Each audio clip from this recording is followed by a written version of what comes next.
Good morning, सुप्रभात। मैं mastermind आप लोगों का स्वागत करता हूं आपके अपने YouTube channel the vision classes में। आज हम लोग दृष्टि दोष के बारे में जानेंगे कि दृष्टि दोष क्या है, यह कैसे उत्पन्न होता है, यह कितने प्रकार के होते हैं और इसका निवारण क्या है। तो क्योंकि आप लोग पिछले वीडियो में देखे थे कि मानव नेत्र किस प्रकार से काम कर रहा था और क्या-क्या उसके अंदरूनी पार्ट थे। तो चलते हैं हम लोग दृष्टि दोष के बारे में जानते हैं। तो आपका जो मानव नेत्र के बारे में पिछले वीडियो में जाने थे कि मानव की आँख कैसे काम करती है। तो मानव की आँख जो है कैसे काम करते हैं पिछले बार हम लोग वीडियो में बतला दिए थे। ये पिछले वीडियो में आप लोग को बतलाया गया था कि मानव नेत्र काम कैसे करती है। क्योंकि आप लोग जानते हैं कि जो मानव जो है ये आपका जो मानव नेत्र का जो सबसे ऊपरी जो कोशिका होता है जिसे हम लोग बाह्य कोशिका के नाम से जानते हैं। बाह्य कोशिका का काम है कि जो आँख है इसको दाएं-बाएं या ऊपर-नीचे करता है और जो आँख का सबसे जो ऊपरी परत होता है जो श्वेत रंग का होता था जिसको हम लोग श्वेत पटल कहते हैं और जो आँख में सबसे उभरा हुआ भाग था जिसे हम लोग कॉर्निया कह रहे थे। इसके बाद हम लोग जानते हैं कि जो श्वेत पटल के नीचे था जिसे कोराइड कह रहे थे जो काले गहरे भूरे रंग का था और जो ये देखिए आपका जो पार्ट बतलाया गया है इसके बाद जो कोराइड के अंदर जो रहता है जिसे एक काला सा परत होती है जिसे हम लोग रेटिना भी कहते हैं। जो क्या करता है तो आँख में जब प्रकाश प्रवेश करती है प्रकाश की किरणें तो यह परावर्तन से रोकता है। अब बात करते हैं कि जो आपका जो एक विजुअल तरीका से देखा जाए तो यह आपका एक वस्तु है जिसका इमेज आँख में बन रही है। जो आँख में बन रही है यहाँ पर देखिए ये आपका आँख में बन रहा है प्रतिबिंब जो आँख के रेटिना पर बनता है। अब चलते हैं कि जो ये आपका जो आँख का जो रेटिना है वहाँ पर प्रतिबिंब जो बनता है ये पिछले वीडियो में बतलाए थे कि आपको कैसा बनता है। तो आँख के रेटिना पर जो प्रतिबिंब बनता है वह वास्तविक उल्टा और वस्तु से छोटा बनता है। अब बात करते हैं कि दृष्टि दोष कैसे उत्पन्न हो जाती है। दृष्टि दोष के जानने से पहले आपको यह एक क्वेश्चन आता है जिसे आप लोग को जानना अति आवश्यक है कि निकट बिंदु किसे कहते हैं यानी कि नियर पॉइंट क्या है। तो नियर पॉइंट उसे कहते हैं जो नेत्र के वह निकटतम बिंदु जहां पर स्थिर वस्तु को देखने के लिए महत्तम समंजन क्षमता लगाना पड़ता है उस नेत्र का निकट बिंदु कहते हैं। यानी कि जो आपका नजदीक में जितना वस्तु रखा होगा जिसको स्पष्ट देखने में जितना आपको समंजन क्षमता लगानी पड़ती है उसे ही निकट बिंदु कहते हैं। समान आँख का जो निकट बिंदु होता है वह 25 सेंटीमीटर होता है। यह क्वेश्चन आपको बहुत बार पूछा जाता है एग्जाम में कि समान आँख के निकट बिंदु कितने दूरी का होता है। तो यह 25 सेंटीमीटर की दूरी पर होता है। उसे स्पष्ट देखने के लिए न्यूनतम दूरी भी कहते हैं। अगर मानव नेत्र आप जानते हैं कि जो मानव नेत्र होता है उसका जो अंतिम दूरी या तो न्यूनतम दूरी कह सकते हैं यह होता है 25 सेंटीमीटर। अगर इससे नज़दीक में वस्तु होगा आँख के नज़दीक में होगा 25 सेंटीमीटर से नज़दीक होगा तो आपको स्पष्ट दिखाई नहीं देगा। अब बात करते हैं कि आँख में तो यह न्यूनतम दूरी हो गया। अब अधिकतम दूरी किसे कहते हैं यानी कि दूर बिंदु किसे कहते हैं। यह निकट बिंदु था। एक क्वेश्चन देखिए आपका दूर बिंदु का है तो नेत्र के वह दूरस्थ बिंदु जहाँ पर स्थिर वस्तु की ओर देखने के लिए समंजन क्षमता नहीं लगाना पड़ता है उसे दूर बिंदु कहते हैं। यानी कि जो भी आपका मानव नेत्र है या तो जो भी आँख से वस्तु देखते हैं उसमें अगर वस्तु को देखने में कोई समंजन क्षमता नहीं लगाना पड़ता है उसे दूर बिंदु कहते हैं।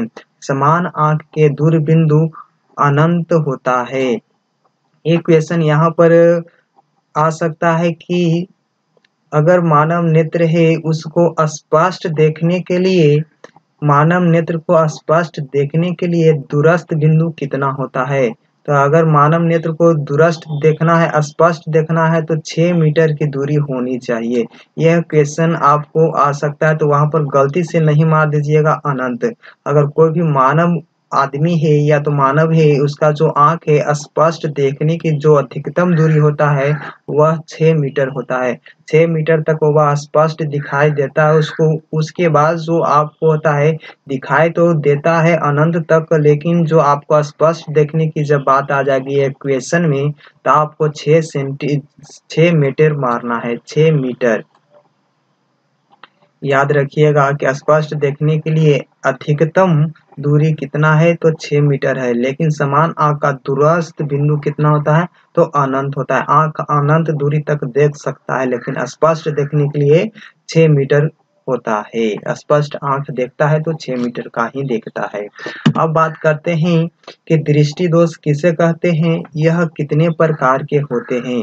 तो सबसे पहले आपके मन में लालसा ही था कि दृष्टि दोष के बारे में आज जानेंगे, तो लीजिए आपका क्वेश्चन आ गया कि दृष्टि दोष किसे कहते हैं, यह कितने प्रकार के होते हैं। तो चलिए देखते हैं कि दृष्टि दोष किसे कहते हैं। तो जब किसी कारण से नेत्र द्वारा देखे गए किसी वस्तु का स्पष्ट प्रतिबिंब दिखाई नहीं देता है, तब नेत्र में ऐसी कमी को हम लोग दृष्टि दोष कहते हैं। अगर आंख द्वारा जो भी वस्तु देखते हैं अगर स्पष्ट दिखाई नहीं देता है, तो हम लोग समझ जाएंगे कि आपके आंख में दृष्टि दोष हो गया है। आप लोग भी जानते होंगे कि अगर स्पष्ट दिखाई नहीं दिया यानी कि आंख खराब हो गया है। तो ये आपकी जो थी दृष्टि दोष किसे कहते हैं, यह क्वेश्चन आपको समझ में आ रहा होगा कि जब किसी कारण से नेत्र द्वारा देखे गए किसी वस्तु का स्पष्ट प्रतिबिंब दिखाई नहीं देता है, तब हम नेत्र में ऐसी कमी को दृष्टि दोष कहते हैं। अब चलते हैं कि दृष्टि दोष कितने प्रकार के होते हैं। तो दृष्टि दोष मुख्यतः 4 प्रकार के होते हैं। हाँ, मुख्यतः याद रखिएगा, मुख्यतः 4 प्रकार के होते हैं। ऐसे तो दृष्टि दोष कई प्रकार के होते हैं, लेकिन मुख्यतः की बात आ जाती है तो दृष्टि दोष 4 प्रकार के होते हैं। ये देखिएगा कि आपका पहला जो आपका दृष्टि दोष है, जिसका नाम है निकट दृष्टि दोष, यानी कि इसको अंग्रेजी में मायोपिया कहते हैं। और ये जो आपका सेकंड वाला है, इसको कहते हैं दूर दृष्टि दोष या दीर्घ दृष्टि दोष, या तो हम लोग इसको अंग्रेजी में हाइपरमेट्रोपिया कहते हैं। अब आपका तीसरा नंबर आपका दृष्टि दोष है, जिससे कहते हैं जरा दृष्टि दोष। ये जरा दृष्टि दोष है। इसके बाद 4 नंबर में आपका है दृष्टि वैषम्य या अबिंदुकता। तो चलते हैं, ये हम लोग दृष्टि दोष के प्रकार के बारी बारी से हम लोग जानेंगे। तो आपका जो पहला क्वेश्चन है कि निकट दृष्टि दोष यानी कि मायोपिया क्या है। अब मायोपिया यानी कि निकट दृष्टि दोष कैसे उत्पन्न होता है, इसका कारण क्या है, इसका उपचार क्या है, इसके बारे में जानेंगे। तो चलिए, आपका जो क्वेश्चन है कि निकट दृष्टि दोष से आप क्या समझते हैं, ये निकट दृष्टि दोष से आप क्या समझते हैं, इसके कारण तथा उपचार को लिखें। ये क्वेश्चन आता है, तो ये आप लोग जान लीजिए कि उपचार के बारे में इसका क्या होता है, या तो ऑब्जेक्टिव में पूछ सकता है कि निकट दृष्टि दोष के उपचार के लिए कौन सा लेंस लगाया जाता है। तो सबसे पहले हम लोग जानेंगे कि निकट दृष्टि दोष क्या है। तो निकट दृष्टि दोष क्या है, इसके बारे में हम लोग जानेंगे। तो देखिए, वैसा दृष्टि दोष जिसमें निकट की वस्तु स्पष्ट दिखाई देता है परंतु दूर की वस्तु स्पष्ट दिखाई नहीं देता है, उसे निकट दृष्टि दोष कहते हैं या मायोपिया भी कहते हैं। तो इसमें साफ साफ बतलाया गया है, आप लोग कंफ्यूज मत होइएगा कि निकट दृष्टि दोष में आपको दूर की वस्तु दिखाई नहीं देता है, बल्कि निकट की वस्तु दिखाई देता है। तो आप लोग कह सकते हैं कि एक कौन सा दृष्टि दोष हो गया जिसमें निकट दृष्टि दोष हम लोग पढ़ रहे हैं, उसमें निकट की वस्तु ही स्पष्ट दिखाई देता है। तो हाँ, यही बात है, सत्य है कि वैसा दृष्टि दोष जिसमें निकट की वस्तु स्पष्ट दिखाई देता है परंतु दूर की वस्तु स्पष्ट दिखाई नहीं देता है, उसे निकट दृष्टि दोष या मायोपिया कहते हैं। अब निकट दृष्टि दोष के मुख्यतः 2 कारण होते हैं, यानी कि जो निकट दृष्टि दोष होने का कारण क्या है? तो इसका दो कारण होता है। तो ये दो कारण क्या होता है? तो नेत्र गोलक का फैल जाना। जी हाँ, नेत्र गोलक का फैल जाना ये आपका पहला कारण होता है निकट दृष्टि दोष का। और दूसरा कारण होता है कि नेत्र लेंस की फोकस दूरी कम हो जाना। यानी कि अगर नेत्र गोलक का फैल जाना मतलब कि नेत्र गोलक जो है अगर मोटा हो जाएगा तो इसका ऑटोमेटिक बात है कि नेत्र की फोकस दूरी घट जाएगी यानी कि कम हो जाएगी। यहाँ पर देखिए इसका उपचार भी बतलाया गया है। उपचार में आपको दिया गया है कि निकट दृष्टि दोष के उपचार में अवतल लेंस युक्त चश्मा लगाया जाता है। तो ये आपका जो अवतल लेंस युक्त चश्मा है तो सबसे पहले ये आपको देखिएगा दो को आपको प्रतिबिंब दिखाई दे रहा होगा। तो यहाँ पर देखिए आपको दो प्रतिबिंब में देखिए एक जो आपका रेटिना पर प्रतिबिंब बन रहा है। यहाँ पर ये जो आपका वस्तु है यानी कि ये जो आपका आदमी है इसका देखिए जो आपका प्रकाश की किरण गया है वह रेटिना पर सीधा सीधा काट रहा है। लेकिन यहाँ देखिए आपका जो मायोपिया यानी कि दृष्टि दोष उत्पन्न हो गया है निकट दृष्टि दोष। इसमें देखिए जो ये रेटिना है तो ये रेटिना से आगे ही बन गया है या निकट में ही बन गया है। देखिए आँख के जो निकट है इसके पहले ही बन गया है तो प्रतिबिंब दिखाई नहीं देता है, जिसके कारण आपको जो है ये आपका दृष्टि दोष उत्पन्न हो जाता है। अब किसके कारण हो जाता है? तो इसका जो नेत्र गोलक है इसका मोटाई बढ़ जाता है। अगर नेत्र गोलक का मोटाई बढ़ जाएगी तो इसका फोकस दूरी भी कम हो जाएगा। अब बात करते हैं कि इसका जो कैसा रीजन होता है। ये रीजन देखिए आपका जो यहाँ पर प्रतिबिंब जो आदमी का देखिए बन रहा है जो यहाँ पर ही बन रहा है दोष उत्पन्न हो गया है। इसको ठीक करने के लिए अवतल लेंस युक्त चश्मा लगाना चाहिए। ये आपका चश्मा है देख रहे हैं तो इसमें अवतल लेंस ये आपका अवतल लेंस है। आप लोग जानते होंगे कि अवतल लेंस कैसा होता है। तो आंख के आगे यानी कि मानव नेत्र होता है उसके आगे हम लोग अवतल लेंस लगा देंगे तो ये जो आपका निकट दृष्टि दोष है इसको ठीक किया जा सकता है। यानी कि मायोपिया को हम लोग ठीक कर सकते हैं। अब देखिए कि अगर अवतल लेंस आगे लगा दिए हैं तो इसका जो प्रतिबिंब है रेटिना पर बन रहा है। तो ये इसका उपचार है। या तो क्वेश्चन पूछ सकता है कि निकट दृष्टि दोष में कौन सा लेंस लगाया जाता है? तो अवतल लेंस युक्त चश्मा का प्रयोग किया जाता है। ये देखिए आपका चश्मा है। अब आगे बढ़ते हैं। दूसरा क्वेश्चन है कि दीर्घ दृष्टि दोष यानी कि दूर दृष्टि दोष या दीर्घ दृष्टि दोष से आप क्या समझते हैं? इसके कारण तथा उपचार को लिखें। तो दूर दृष्टि दोष किसे कहते हैं? तो देखिए ये आपका क्वेश्चन है कि वैसा दृष्टि दोष जिसमें दूर की वस्तु स्पष्ट दिखाई देता है परंतु निकट की वस्तु स्पष्ट दिखाई नहीं देता है उसे दूर दृष्टि दोष कहते हैं। तो याद रखिएगा कि दूर दृष्टि दोष किसे कहते हैं? तो जिसमें दूर की वस्तु स्पष्ट दिखाई देता है परंतु निकट की वस्तु स्पष्ट दिखाई नहीं देता है। यहाँ पर देखिए कि जो आपका ये फिगर आपको दिखाई दे रहा होगा जिसमें स्पष्ट ये आपका सही जो मानव नेत्र है यानी कि इसमें कोई दोष उत्पन्न नहीं हुआ है। इसका देखिए रेटिना पर प्रतिबिंब बन रहा है। लेकिन इसमें देखिए हाइपरमेट्रोपिया में यानी कि दूर दृष्टि दोष में ये याद देखिए रेटिना से बाहर प्रतिबिंब बन रहा है जिसके कारण आप लोग वस्तु को स्पष्ट नहीं देख सकते हैं।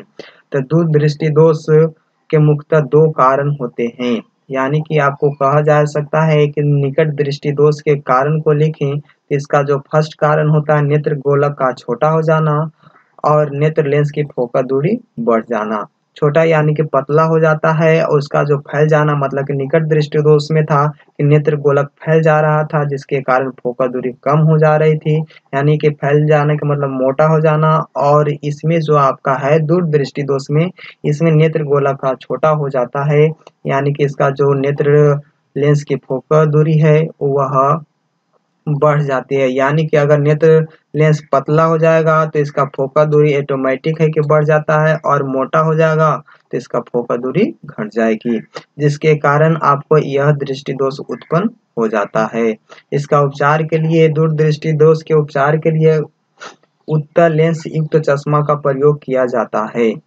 इसका उपचार है जो आपका है उत्तल लेंस युक्त चश्मा का प्रयोग किया जा सकता है या तो करते हैं तो आपको दूर दृष्टि दोष उत्पन्न जो होल था उसको ठीक किया जा सकता है अगर उत्तल लेंस से चश्मा लगाएंगे। तो देखिए यहाँ पर जो आपको प्रतिबिंब जो आपका है ये दोष उत्पन्न हो जाने के बाद जो मानव नेत्र से बाहर रेटिना से बाहर प्रतिबिंब बनता है, जिसके कारण हम लोग वस्तु का स्पष्ट दिखाई नहीं देता है। और यहाँ पर उत्तल लेंस जब लगा दिए आँख के बाहर, तो आपका यह जो प्रतिबिंब है वह रेटिना पर पड़ना प्रारंभ कर देता है। तो ये आपका क्वेश्चन आता है कि दूरदृष्टि दोष में कौन सा चश्मा इस्तेमाल किया जाएगा या कौन सा लेंस लगाया जाता है। तो उत्तल लेंस का प्रयोग किया जाता है हाइपरमेट्रोपिया में। तो यहाँ पर क्वेश्चन याद रहेंगे कि कौन सा दृष्टि दोष में कौन सा कारण होता है। तो यहाँ पर देखिएगा कि जो आपका मानव नेत्र में जो दृष्टि दोष उत्पन्न हो रहे थे, जिसे एक निकट दृष्टि दोष और दूर दृष्टि दोष कह रहे थे। तो निकट दृष्टि दोष का जो कारण था वह देख लेते हैं कि निकट दृष्टि दोष में नेत्र गोलक का फैल जाना यानी कि मोटा हो जाना और इसका जो फोकस दूरी कम हो जाती है। और इसमें देखिएगा कि जो आपका दूर दृष्टि दोष में था नेत्र गोलक का जो छोटा हो जाना और इसका फोकस दूरी बढ़ जाना होता है। अब बात करते हैं जरा दृष्टि दोष पे। तो जरा दृष्टि दोष से आप लोग क्या समझते हैं या इसके कारण तथा उपचार को लिखें। इसका जो कारण है इसके बारे में हम लोग जानेंगे। तो सबसे पहले आप लोग जानते हैं कि जरा दृष्टि दोष उत्पन्न कैसे होता है या किसे कहते हैं, इसके बारे में हम लोग जानेंगे। तो वैसा दृष्टि दोष जिसमें निकट तथा दूर दोनों स्थितियों में रखे वस्तु का स्पष्ट प्रतिबिंब दिखाई नहीं देता है उसे जरा दृष्टि दोष कहते हैं। तो याद रखिएगा, अगर जरा दृष्टि दोष उत्पन्न हो जाएगा उसमें न निकट की वस्तु दिखाई देगी और न ही दूर रखी वस्तु दिखाई देता है। इसका जो कारण उत्पन्न होता है यह दृष्टि दोष प्रायः बुढ़ापे में उत्पन्न होती है। तो जरा दृष्टि दोष उत्पन्न होता है यह प्रायः जो होते हैं बुढ़ापे में उत्पन्न होता है। जो बूढ़े लोग होते हैं उनके लिए यह ज़्यादा कर जरा दृष्टि दोष उत्पन्न हो जाते हैं, जिसके कारण जो है आपका मांसपेशियां में शिथिलता आ जाने के कारण समंजन क्षमता में कमी हो जाती है। यानी कि इसका जो मुख्य कारण है मांसपेशियां में शिथिलता आ जाती है, यानी कि यह जो मांसपेशियां सटीक तरीके से कार्य नहीं कर पाती है, जिसके कारण समंजन क्षमता में कमी आ जाती है। आप लोग जानते होंगे कि समंजन क्षमता किसे कहते हैं। तो नेत्र लेंस को घटाने या बढ़ाने, मतलब कि जो नेत्र लेंस के जो फोकस दूरी को घटाने या बढ़ाने की क्षमता को ही समंजन क्षमता कहते हैं। तो बुढ़ापे में अगर मांसपेशियां में शिथिलता आ जाती है जिसके कारण नेत्र की फोकस दूरी न घट पाती है न ही बढ़ पाती है, जिसके कारण यह दृष्टि दोष उत्पन्न हो जाता है। इसका उपचार में द्विफोक्सी लेंस युक्त चश्मा लगाया जाता है। ये दोनों फोकस इसमें प्रयुक्त होता है। तो ये याद रखिएगा, द्विफोक्सी लेंस इसमें प्रयोग किया जाता है। द्विफोक्सी लेंस युक्त चश्मा का प्रयोग किया जाता है किसमें, तो जरा दृष्टि दोष में। अब जानते हैं कि जरा दृष्टि दोष को याद कैसे रखेंगे। तो इसमें याद रखिएगा कि जो जरा दृष्टि दोष है इसमें निकट की वस्तु भी दिखाई नहीं देता और दूर की वस्तु भी दिखाई नहीं देती है। तो इसमें आपको याद रखना है कि जरा दृष्टि दोष, याद रखिएगा जो आपका एक ट्रिक है कि जरा दृष्टि दोष कैसे याद कर सकते हैं। तो वो पास आने लगे जरा जरा, दूर जाने लगे जरा जरा। तो यानी कि निकट की वस्तु भी दिखाई नहीं देता है और दूर की वस्तु भी दिखाई नहीं देती है। इसका मुख्य कारण भी आप लोग को पता हो गया होगा कि मांसपेशियों में शिथिलता आ जाने के कारण समंजन क्षमता में कमी हो जाती है। इसका उपचार है द्विफोक्सी लेंस युक्त चश्मा का प्रयोग करें। अब जो आपका है दृष्टि वैषम्य या अबिंदुकता से आप क्या समझते हैं, इसके उपचार को लिखें। दृष्टि वैषम्य या अबिंदुकता जो है इसका जो वैसा दृष्टि दोष जिसमें मनुष्य को एक बार में एक ही तल क्षैतिज या ऊर्ध्वाधर स्पष्ट दिखाई देता है, मतलब कि क्षैतिज तल दिखाई दे या ऊर्ध्वाधर तल दिखाई देता है, जिसे हम लोग एक बार में एक ही तल दिखाई देता है जिसके कारण दूसरा तल अस्पष्ट हो जाता है, उसे दृष्टि वैषम्य या अबिंदुकता कहते हैं। इसका जो मुख्य कारण है कॉर्निया के सतह का उतलता बढ़ जाता है, यानी कि कॉर्निया मोटा हो जाती है। उसका जो उतलता है यानी कि जो वो मुड़ा हुआ रहता है, उठा हुआ रहता है, उसका जो भाग है, उसके जो सतह है वह मोटा हो जाती है, यानी कि उसका उतलता की सतलता बढ़ जाती है, उसका सतह जो होता है उसका बढ़ जाता है, जिसके कारण अबिंदुकता उत्पन्न हो जाती है। इसका उपचार के लिए बेलनाकार लेंस युक्त चश्मा का प्रयोग किया जाता है। यहाँ पर चश्मा लिखा हुआ है, बेलनाकार चश्मा। बेलनाकार चश्मा का प्रयोग किया जाता है, तो इसमें आपको अबिंदुकता सुधार की जा सकती है। किसके कारण? तो बेलनाकार लेंस के द्वारा। तो यहाँ पर देखिए आपको ऐसा कुछ प्रतिबिंब दिखाई देता है तिरछा। अगर ऊर्ध्वाधर भाग दिखाई दे तो क्षैतिज भाग दिखाई नहीं देगा, अगर क्षैतिज भाग दिखाई देता है तो ऊर्ध्वाधर भाग दिखाई नहीं देता है। इसको दूर करने के लिए बेलनाकार लेंस का प्रयोग किया जाता है। ये आपका बेलनाकार लेंस युक्त चश्मा है, जिसके कारण अबिंदुकता को हम लोग दूर कर सकते हैं। अगर यहाँ तक वीडियो अच्छी लगी हो तो लाइक शेयर एंड सब्सक्राइब जरूर करें। धन्यवाद।